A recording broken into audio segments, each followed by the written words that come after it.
Kan je jezelf voorstellen? Ik ben Axel, ik werk als architect voor Personal Architecture. Ik heb na mijn studie eerst een tijdje in VR gewerkt, ook wel in de wereld van architectuur.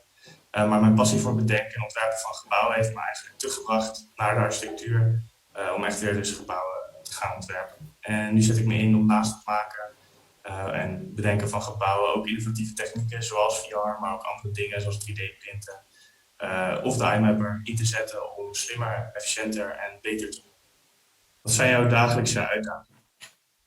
Nou ja, in Nederland bestaat een groot deel van de architectuuropgave natuurlijk de komende decennia uit het renoveren en transformeren van oude gebouwen. Dus het grootste deel van onze opdrachten bestaat eigenlijk ook uit bestaande woningvoorraad. En dat betekent dat we eigenlijk voor elk gebouw inmetingen moeten doen.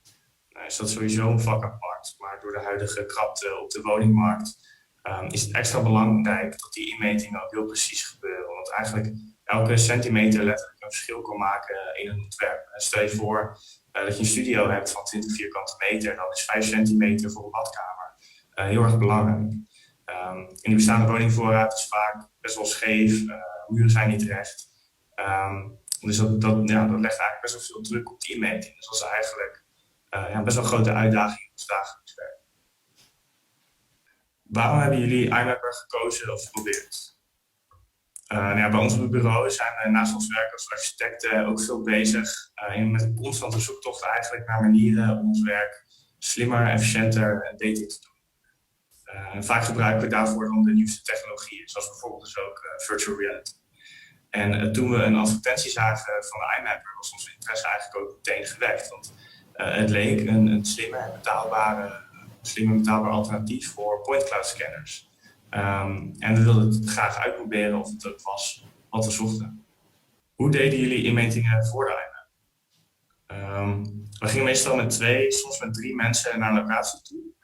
In de grote ruimtes meten we dan met 2 mensen in. Een van ons die had dan een laserscanner en die deed alle metingen. En de andere persoon schreef alle maten meteen snel op. Een snelle schets van een plattegrond. Na de hoofdmaten, of als we met 3 mensen waren parallel daaraan, meten we dan met de hand ook de andere dingen. Dus de details, de ramen, decoraties, dat soort dingen. Vaak moesten we dan na een inmeting nog eens terug om nametingen te doen die we of waren vergeten of die we wilden dubbel checken, omdat die dan heel belangrijk waren in de latere fase van het project en een belangrijk knelpunt zou.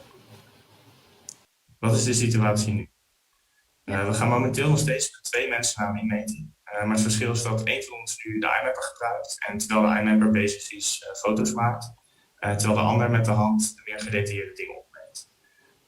We hopen wel dat we in de toekomst met wat meer oefening nog maar met 1 persoon inmetingen kunnen doen. En het idee is dan dat terwijl de iMapper bezig is, dat dezelfde persoon dan ook alle dingen met de hand inmeet. Op die manier zouden we nog maar 1 persoon gebruiken voor inmeting. Wat zou je zeggen tegen bedrijven om hen ervan te overtuigen om voor de iMapper te kiezen? Nou, ten eerste biedt de iMapper natuurlijk super veel potentie voor een architectuurbureau.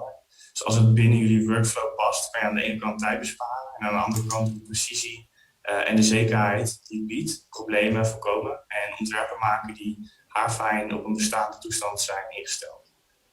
En wat het voor ons persoonlijk eigenlijk helemaal een hele makkelijke keuze heeft gemaakt om de iMapper te proberen, was de return policy.